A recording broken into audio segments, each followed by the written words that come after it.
Assalamualaikum warahmatullahi wabarakatuh. Bismillah, alhamdulillah, alhamdulillahilladzi arsala rasulahu bil huda wa dinil haq liyudhhirahu 'alad dini kullihi wa kafa billahi shahida. Asyhadu an la ilaha illallah wahdahu la syarika lah wa asyhadu anna Muhammadan abduhu wa rasuluhu alladzi la nabiyya ba'dah. Allahumma salli wa sallim ala Sayyidina Muhammadin wa ala alihi wa sahbihi wa man tabi'ahum bisanin ila yaumil qiyamah. Amma ba'd, qala Allah Ta'ala fi kitabil karim, a'udzu billahi minasy syaithanir rajim. Bismillahirrahmanirrahim. Ya ayyuhalladzina amanu kutiba alaikumus shiyam kama kutiba alal ladzina min qablikum la'allakum tattaqun. Sadaqallahul azim wa sadaqa rasuluhun nabiyul habibul karim wa nahnu ala dzalika minasy syahidin wasyakirin walhamdulillahi rabbil alamin.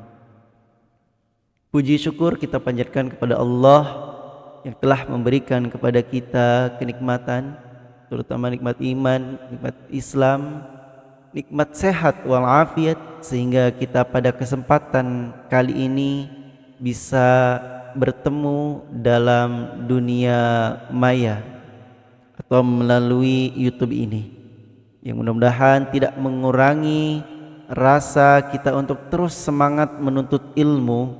Yang terpenting adalah kita terus berkembang, bertambah ilmu pengetahuan dan bertambah amal kebaikan kita, dan tentunya kita semakin dekat dengan Allah Subhanahu wa taala. Insyaallah, amin ya Allah ya rabbal alamin. Salat dan salam kita curahkan kepada Rasulullah Muhammad sallallahu alaihi wasallam, manusia yang paling mulia, manusia yang dijaga dari perbuatan dosa, manusia yang harus kita yakini, kita imani, dan kita ikuti segala aktivitas kehidupannya sehari-hari. Hadirin kaum muslimin yang sedang menonton acara tayangan ini, pada kesempatan ini insyaallah sedikit akan saya sampaikan kaitannya dengan kenapa kita beragama Islam. Ketika ada pertanyaan kenapa kita beragama Islam, sesuai dengan survei yang saya lakukan, yang saya tanyakan kepada beberapa orang yang merasa dirinya beragama Islam, entah itu siswa, teman, kerabat, ataupun yang lainnya, jawabannya tidak lain dan tidak kurang, maksudnya adalah hampir sama. Pada kesimpulannya adalah, kenapa saya beragama Islam? Ketika ditanya seperti itu, jawabannya adalah karena orang tua saya, bapak ibu saya juga beragama Islam. Betul atau betul? Maka pada kesempatan kali ini kita akan sedikit mengupas satu alasan saja kenapa kita harus beragama Islam, yang tidak hanya alasan itu dilandasi karena orang tua kita Islam. Maka pada kesempatan kali ini kita harus yakini sesuai dengan pendapat para ulama bahwa kita boleh bertaklid dalam kegiatan atau dalam keilmuan fikih, tapi jangan sampai taklid dalam hal akidah. Maka mari kita sama-sama tambah memperkuat keyakinan kenapa kita beragama Islam, sehingga kalaulah nanti ada kondisi di mana kita terpuruk, di mana orang tua kita sudah meninggal, di mana nanti kita terpuruk kelaparan dan lain-lain, dan ada bala bantuan yang syaratnya harus keluar dari agama Islam, kita benar-benar mempertahankan agama kita dengan begitu kuat, dan kita rela mati untuk kita tetap menjadi orang Islam. Karena ada beberapa kasus di beberapa wilayah bahwa ada sebagian desa murtad atau keluar dari agama Islam gara-gara hampir mati kelaparan, dan ada bala bantuan dari agama yang lain, tapi syaratnya harus keluar dari agama Islam. Maka kalau Islamnya hanya karena orang tua dan kita tidak memperkuat keilmuan kita, dasar kita tentang Islam, maka hal itu juga bisa terjadi dalam diri kita. maka mari kita sama-sama tambah ilmu pengetahuan. Saya sangat tertarik dari salah satu kisah yang akan saya sampaikan. Kisahnya cukup terkenal, ustadz terkenal, yang beliau dulunya adalah seorang umat non-muslim, tapi sekarang menjadi umat muslim, bahkan menjadi ustadz. Dan saya akan ulas kisah beliau, mengapa beliau sekarang menjadi beragama Islam. Baik, yang pertama diawali dari beliau mencari mana sih agama yang benar. Beliau belum mempelajari Islam, tapi sedang mencari mana sih agama yang benar. Lalu beliau, ustadz ini, melakukan penelitian, baca-baca referensi, baca-baca semua kitab yang ada pada saat ini, bahkan sampai menemulah kitab Al-Quran gitu. Kitab Al-Quran yang beda daripada kitab yang lainnya. Ternyata kalau kitab yang lainnya itu dibuka dari kiri ke kanan, ya. Tapi ketika beliau hendak belajar Al-Quran sudah merasa heran, ini kenapa Al-Quran dibuka dari kanan ke kiri, dan tulisannya ini bingung gitu ya. Apa? Ya, tulisannya Arab, khatnya Arab gitu, tulisannya Arab, sehingga bingung cara bacanya seperti apa.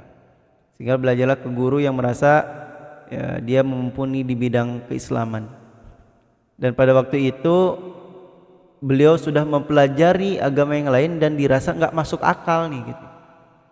Tapi akhirnya beliau mau belajar Al-Quran, mau mencoba mencari apa sih isi Al-Quran. Baik, ya, insya Allah pada hari ini kita juga akan ulas sedikit tentang Al-Quran, sehingga selain kita menambah pengetahuan kita tentang kenapa kita agama Islam, insya Allah kita akan menambah kecintaan kita, takjuban kita kepada mukjizat yang satu ini. Baik, bismillahirrahmanirrahim. Melanjutkan kisah yang tadi, diawali dengan membuka Al-Quran yang ustadz ini ingin pelajari. Ini sudah heran gitu, kenapa dibukanya dari kanan ke kiri. Kemudian di awal ayatnya, ketika beliau membaca terjemahnya, setelah membaca suratul Fatihah, ada lafaz dzalikal kitabu la raiba fih, bahwa kitab Al-Quran ini tidak ada keraguan padanya di dalam Al-Quran. Dan lil muttaqin, petunjuk bagi orang-orang yang bertakwa. Maka di pembukaannya saja Al-Quran ini sudah mengklaim bahwa isi Al-Quran ini tidak ada keraguan dan tidak ada yang harus diragukan. Lawannya kata-kata ragu apa? Berarti yakin, pasti, benar gitu. Ini di pendahuluannya saja, dan kaget gitu ya. Di pendahuluannya saja sudah mengklaim bahwa kitab ini benar. Kalau ada yang ragu bagaimana? Ternyata tidak jauh dari ayat itu, masih di suratul Baqarah. Kita lihat sama-sama, dibuka di rumah. Surat Al-Baqarah ayat 23. A'udzu billahi minasyaitonir rajim.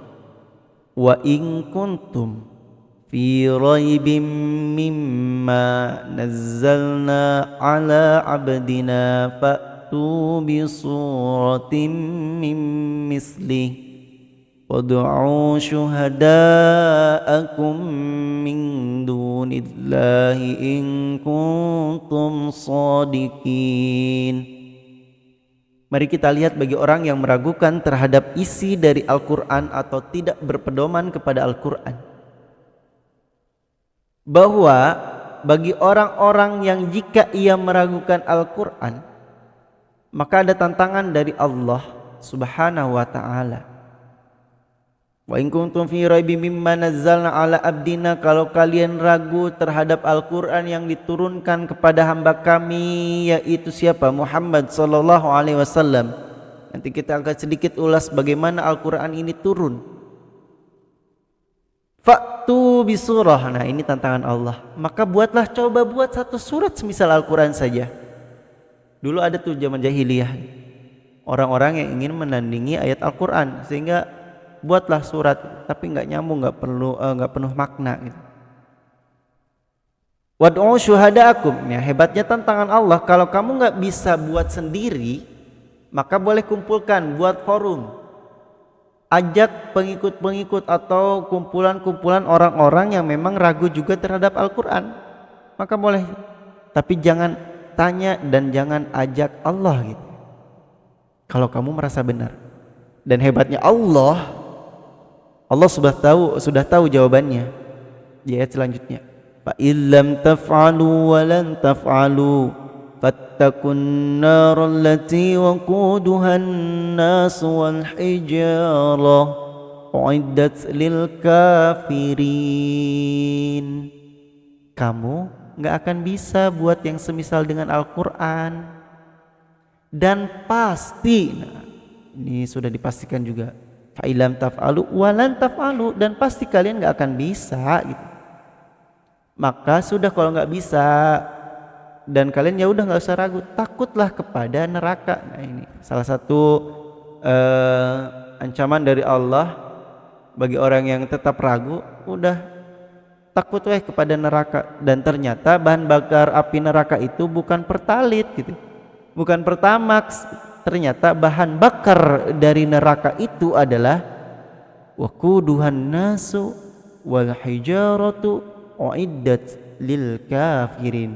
Ternyata bahan bakarnya adalah manusia dan juga batu yang disediakan bagi orang-orang yang ingkar, yang kafir, yang tidak percaya dan tidak beriman kepada Al-Quran. Maka para hadirin sekalian, ini menjadi salah satu alasan kenapa kita harus yakin percaya kepada agama Islam. Dan agama Islam kita bukan hanya karena orang tua kita, tapi benar-benar karena kita mempelajari Islam. Dari mana kita akan belajar Islam? Dari buku panduan yang sudah Allah Subhanahu wa taala turunkan, yaitu Al-Quran. Kenapa harus dari Al-Quran, bukan dari kitab yang lainnya? Karena ini yang tadi salah satu alasannya adalah Al-Quran ini kitab yang tidak harus diragukan lagi, isinya pasti benar. Kalau ada yang ragu terhadap isi Al-Quran, maka siap-siap api neraka gitu. Jadi Ustadz ini, Bapak tahu namanya adalah Ustadz Felix Xiao. Ustadz Felix Xiao dalam perjalanannya, kenapa mau belajar Al-Quran? Karena dipaksa oleh Al-Quran itu sendiri. Harus yakin, kalau nggak yakin coba buat semisal dengan Al-Quran, dan sudah tahu jawabannya Allah itu nggak akan, Allah sudah tahu jawabannya, kalian itu nggak akan mampu, kata Allah gitu. Maka akhirnya pelajarilah Al-Quran, maka kalian akan menemukan Islam. Yang Al-Quran ini diturunkan oleh Allah kepada Nabi Muhammad SAW. Baik, kita lanjutkan tentang Al-Quran. Yang kita tahu adalah petunjuk Allah ini turunnya kapan, di mana, berapa lama. Mungkin kita sudah pernah belajar bahwa Al-Quran itu diturunkan di kota Mekah. Kemudian pada kapan turunnya? Bulan Ramadan. Sekarang kan bulan Ramadan ya. Atau sering diperingati dengan malam nuzul Quran. Bagaimana cara turunnya Al-Quran? Melalui malaikat Jibril. Baik, kita akan ulas secara perlahan bahwa Al-Quran yang jumlahnya 30 juz, 114 surat. Ada yang menyebutkan 6.666 ayat yang telah tersusun rapi sebagaimana Rasulullah bermurojaah dengan malaikat Jibril pada waktu itu sebelum Rasulullah Muhammad SAW wafat. Diturunkan oleh Allah Subhanahu wa taala pada bulan Ramadan.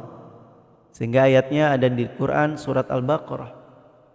Ayatnya ayat masih tentang puasa sebelum ayat yang kita sering baca dan kita kenal, ya ayyuhallazina amanu kutiba alaikumus syiyam.